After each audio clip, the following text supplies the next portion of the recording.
మీ ఎలాంటి వ్యాపార ప్రకటనలకైనా వెంటనే మా ఛానల్ సంప్రదించండి. నమస్తే. ఈరోజు మన స్టూడియోలో ప్రముఖ ఆధ్యాత్మికవేత్త, జ్యోతిష్య వాస్తు పండితులు, లలితాదేవి ఉపాసకులు బ్రహ్మర్షి నానాజీ పట్నాయక్ గారు ఉన్నారు. గురువు గారితో మాట్లాడదాం. నమస్కారం గురుగారు. శ్రీమాత్రే నమః.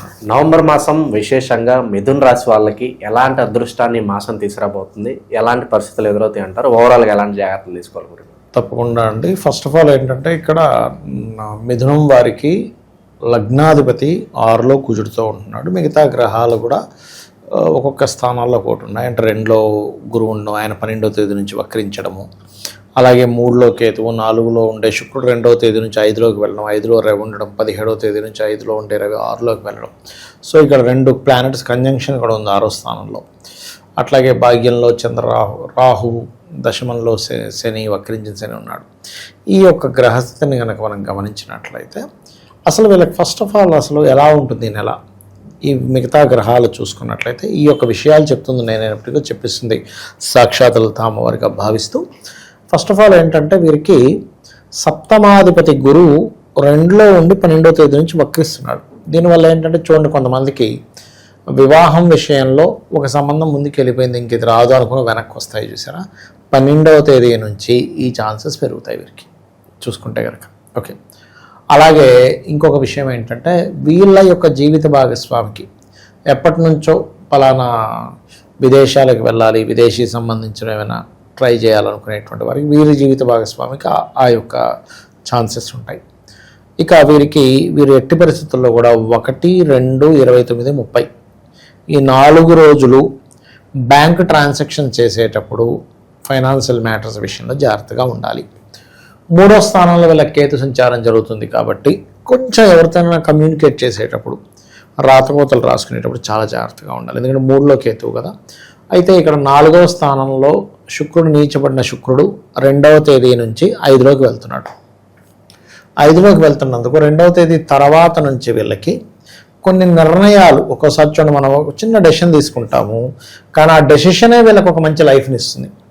ఆ రకంగా వీళ్ళకి డెసిషన్స్ వల్ల కొన్ని డెసిషన్స్ అద్భుతమైన ఫలితం ఇచ్చిందే అనేలాగా ఉంటుంది. అలాగే సినిమా ఫీల్డు, కళారంగాల్లో ఉండేటువంటి వారికి, ఇట్లాంటి వాళ్ళకి ఒక కొత్త అవకాశాలు రావడము. ఎందుకంటే 5వ స్థానం అనేది శుక్రస్థానం, మనకి శుక్రుడు యొక్క రాశి అయింది. అక్కడ బుధుడు, రవి నీచబడి ఉండడం, 10వ తేదీ నుంచి మళ్ళీ ఆ బుధుడు కూడా వెనక్కి రావడం, ఇవన్నీ జరుగుతున్నాయి. కాబట్టి ఏంటంటే కొంచెం క్రియేటివ్ ఫీల్డ్, సినిమా ఫీల్డ్ కానివ్వండి, కెమెరా కానివ్వండి, లేకపోతే డ్యాన్స్ కానివ్వండి, ఎనీ కొరియోగ్రఫీ, ఎనీథింగ్ క్రియేటివ్ ఫీల్డ్లో ఉండేటువంటి వారికి అవకాశాలు పెరుగుతాయి. అయితే ఇక్కడ 1వ తేదీ నుంచి 10వ తేదీ వరకు మాత్రం వీళ్ళకి పూర్వజన్మ కర్మకారకుడు అంటారు. ఈ 1 నుంచి 10 వరకేమో కుజబుధులు కలిసి ఉంటూ బుధుడు 10వ తేదీ నుంచి వక్రిస్తున్నాడు. కానీ 17వ తేదీ నుంచి రవిళ్ళు కలుస్తున్నాడు మళ్ళీ కుజుడుతూ. కాబట్టి ఏంటంటే ఇక్కడ అనవసరమైనటువంటి ఘర్షణ, అది అసలు మనం ఘర్షణ పెట్టుకోవాలని కూడా అనుకోం. ఇప్పుడు ఎలా అంటే, ఇప్పుడు మనం ఒక చూస్తూ ఉన్న ట్రాఫిక్లో వెళ్తూ ఉంటే ఒక అతను నార్మల్గా వెళ్తూ ఉన్నాడు, ఇంకో అతను కారులో నుంచి కొంచెం ఇలా తప్పించి వెళ్ళాడు మొత్తం మీద. ఆయన ఇలా అన్నాడు, వీళ్ళిద్దరు ఇలా అన్నది దిగి కొట్టేసుకుంటున్నారు. జస్ట్ ఇలా అన్నందుకే గొడవ అయిపోతున్నాడు, విపరీతంగా కొట్టేసుకుంటున్నారు వాళ్ళు. అంటే ఏంటంటే ఒక్కొక్కసారి ఎలా ఉంటుందంటానండి, 6వ స్థానంలో గోచార గ్రహాలు ఫామ్ అయినప్పుడు మిథున లగ్నం వారికి ఎవరికైనా సరే 6వ స్థానం అనేటువంటిది పూర్వజన్మ కర్మస్థానము. బీపీ లెవెల్స్ ఎక్కువగా ఉన్నవాళ్ళు, అనవసరంగా ఈ పోలీస్ స్టేషన్లో ఈ గొడవలు అవుతాయి అనుకునేటువంటి వారు, అనవసరంగా ఈ గొడవలు అవుతాయి, ఒక మధ్యవర్తిత్వంగా వెళ్ళడం వల్ల నేను అవసరం ఇరుక్కుంటాను, ఇటువంటి విషయాల్లో చాలా జాగ్రత్తగా ఉండాలి. ఎందుకంటే 6th హౌస్ కాకపోతే ఇక్కడ ఏంటంటే శత్రువుపై జయాన్ని ఇస్తుంది 6th హౌస్లో కుజుడు వచ్చినందుకు, అదొకటి ప్రధానంగా చూసుకోవాలి. అయితే ఇక్కడ ఉద్యోగ సంబంధించినటువంటి అంశంలో కూడా మార్పులు, వక్రించున్నాడుగా శని, కాబట్టి మార్పులు ఇస్తాడు అక్కడ. అంటే ఉన్న ప్రదేశం నుంచి వేరే ప్రదేశానికి వెళ్ళడం వల్ల వీళ్ళకి ఉద్యోగ సంబంధించిన విషయంలో అవకాశాలు, కాంపిటేటివ్ ఎగ్జామ్స్లో వీళ్ళకి బాగా కలిసి రావడము. అయితే ఇక్కడ సంతానం కోసం ఎవరైతే ప్రయత్నం చేస్తుంటారో, గతంలో చాలా రోజుల నుంచి సంతానం విషయంలో ముందుకు కదలట్లేదు, ఎలాగాని ఇదవుతుంటారు చూసారా, అటువంటి వాళ్ళకి ఖచ్చితంగా ఇక్కడ సంతాన సంబంధించిన విషయంలో అనుకూలత అనేటువంటిది లభిస్తుంది, దానిలో ఎటువంటి ఇబ్బంది లేదు. అలాగే వీళ్ళ యొక్క సంతానాన్ని విదేశాలకు పంపించాలని ప్రయత్నం చేస్తున్నాను అనుకోండి. ఎందుకంటే ఈ పంచమాధిపతి, అష్టమాధిపతి, పంచమాధిపతి 12వ అధిపతి, అలాగే అష్టమాధిపతి ఏమో మీకు ఆల్రెడీ అష్టమ భాగ్యాధిపతి అయిన శని ఏమో వక్రించున్నాడు అక్కడ దశమంలో. కాబట్టి ఇక్కడ ఏంటంటే వీళ్ళ యొక్క సంతానాన్ని విదేశాలకు పంపించాలి, ఎప్పటి నుంచో అనుకుంటున్నాం, కుదరట్లేదు. ఇవాళ రేపు మీరు యుఎస్ పరిస్థితి కూడా చూస్తే కనుక చాలా దారుణంగా ఉంది. ఆ యుఎస్ కాకుండా ఇంకేదైనా వేరే దేశానికి పంపించాలి అని అనుకుని కొన్ని మార్పులు చేసుకోవడము, ఆ రకంగా ఏ యూకేకో ఇటలీకో ఇట్లా సంథింగ్ వేరే దేశాలు, ఆ దేశాలనే కాదు ఏ చైనాకో ఇట్లా వేరే వేరే దేశాలకు పంపించడానికి చేసే ప్రయత్నం మాత్రం ఫలిస్తుంది. ఏ ఆస్ట్రేలియాలోకో సంథింగ్ అట్లా.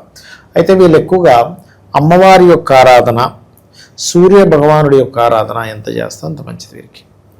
సరే, విశేషంగా వీళ్ళు భూముల విషయంలో ఏమైనా జాగ్రత్తలు తీసుకోవాల్సిన అవసరం ఉంది? భూముల విషయంలోన నిజమేనండి. ఎందుకంటే ఈ 4వ అధిపతి కుజుడితో కలిసి ఉంటున్నాడు కదా.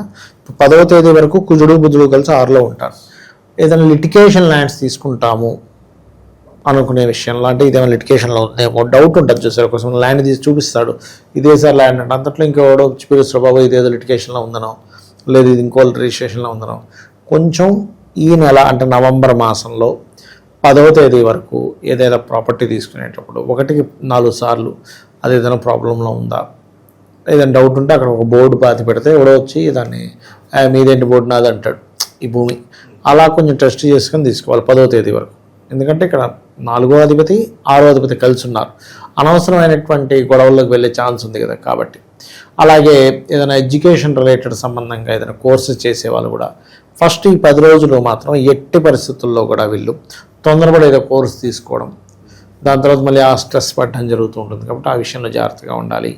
అది మన రైతులు కూడా కొంచెం మొదటి 10 రోజులు కొంచెం జాగ్రత్తగా ఉండాలి. అయితే రైతులు దుంపలు అవి పండిస్తుంటారు చూసారు, ఈ ఆలుగడ్డ లాంటిది, క్యారెట్స్, బీట్రూట్స్ ఇలాంటివి పండించేటువంటి వారికి మాత్రం చాలా బాగుంటుంది అనేటువంటిది చూపిస్తుంది. అయితే వీళ్ళకి ఏంటంటే భాగ్యస్థానంలో రాహు ఉన్నందుకు, రాహు పితృస్థానంలో వచ్చి కూర్చున్నాడు. కాబట్టి వీళ్ళు వీలైనంత మట్టుకు ప్రతి అమావాస్యకి పితృదేవతల కోసమని స్వయంపాకం ఇవ్వడం కనుక చేస్తూ ఉన్నట్లయితే బాగుంటుంది. ప్రేమ వ్యవహారాల్లో విజయం ఏదన్నా సూచిస్తుందా? పెద్దల్లో పెంచి చేసుకోవాలనే ఆలోచన? యా ప్రేమ వ్యవహారాలు కొంత విజయవంతంగానే ఉంటాయి. అంటే స్టార్టింగ్లో 2వ తేదీ వరకు కొంచెం ఘర్షణగా ఉన్నప్పటికీ కూడా 2వ తేదీ నుంచి ఎప్పుడైతే శుక్రుడు తన ఓన్ హౌస్లోకి వెళ్తాడో అక్కడి నుంచి బాగుంటుంది. వీళ్ళు ఎక్కువగా అమ్మవారి ఆరాధన, సూర్య నమస్కారాలు చేసుకోవడము, విష్ణు సహస్రనామాలు ఇవి చేస్తూ ఉంటే బాగుంటుంది. ఒకవేళ వివాహ సంబంధించిన విషయంలో కాస్త ఎక్కువ స్ట్రెస్ ఉందనుకోండి, ఓం కామేశబద్ధ మాంగళ్య సూత్ర శోభిత కందరాయే నమః చేసుకోవడం మంచిది. పార్ట్నర్షిప్ బిజినెస్లో కలిసి వస్తాయి అంటారా? ఏదేమైనా పర్వాలేదు, రిస్క్ తీసుకుని అప్పు చేసిన వ్యాపారం కొత్తగా స్టార్ట్ చేద్దాం అనుకున్న వాళ్ళకి ఏం చెప్తారు? ఈ నెల క్రియేటివ్ రిలేటెడ్ లేకపోతే ఏదైనా మనకి క్రియేటివ్ సర్వీసెస్ రిలేటెడ్ చేయొచ్చండి. కాకపోతే ఏంటంటే మీరు ఎప్పుడైనా పార్ట్నర్షిప్ అనుకోండి, బిజినెస్ అనుకోండి, డెసిషన్ తీసుకోవాలంటే మీ పర్సనల్ చార్ట్లో అసలు సెకండ్ లాట్ ఎవరు, మీ జన్మజాతకంలో బుధుడు పాజిటివ్ ట్రిగర్లో ఉన్నాడా, నెగిటివ్ ట్రిగర్లో ఉన్నాడా, అసలు మీకు నడుస్తున్న మహాదశలు లేదా మీ ధనాధిపతి ఎందులో ధనాన్ని ఇస్తున్నాడో చూసుకోవాలి. అది చెక్ ఎందుకంటే మనకి ఇప్పుడు బ్లడ్ తగ్గింది అనుకోండి, ఏ గ్రూపో చెక్ చేసుకుంటాంగా, ఏది పడితే ఎక్కించుకోం కదా, రెడ్గా ఉన్న ప్రతిదీ బ్లడ్ అనుకుని ఎక్కించుకోం కదా. ఏ గ్రూపో తెలుసుకొని ఆ బ్లడ్ బాగుందో లేదో తెలుసుకొని ఏమి ఇన్ఫెక్షన్స్ ఏం జరగలేదు కదా అని అనుకొని వీళ్ళకి సెట్ అయ్యేది ఎక్కించుకుంటారు. అలాగే జాతకంలో కూడా బిజినెస్ యోగం ఉందో లేదో ఫస్ట్ చూడాలి. ఎప్పుడు కూడా చూసి ఇది రైట్ టైమా కాదా ఇన్వెస్ట్ చేయడానికి. ఎందుకంటే బిజినెస్ అనేది ఏదో ఊరికే చేసేయడం కదా, దాని మీద కొన్ని లక్షల ఇన్వెస్ట్మెంట్, కోట్ల ఇన్వెస్ట్మెంట్ చేస్తారు. సో ఇన్వెస్ట్మెంట్ రైట్ టైం అనుకున్నప్పుడు మాత్రమే బిజినెస్లో దిగాలి. అలా తెలియకుండా ఏ బిజినెస్లోకి వెళ్ళాలో కూడా రూట్ తెలియకుండా రాంగ్ టైంలో ఇన్వెస్ట్మెంట్ చేసిన వాళ్ళందరూ కూడా డబ్బులు పోతాయి. ఓవరాల్గా ఈ నెల ఈ రాశి వాళ్ళందరికీ ఏ విధంగా ఉంటుంది, ఎలాంటి జాగ్రత్తలు తీసుకోవాలి, మీ మాటలు అర్థం కావచ్చు. శ్రీమాత్రే నమః.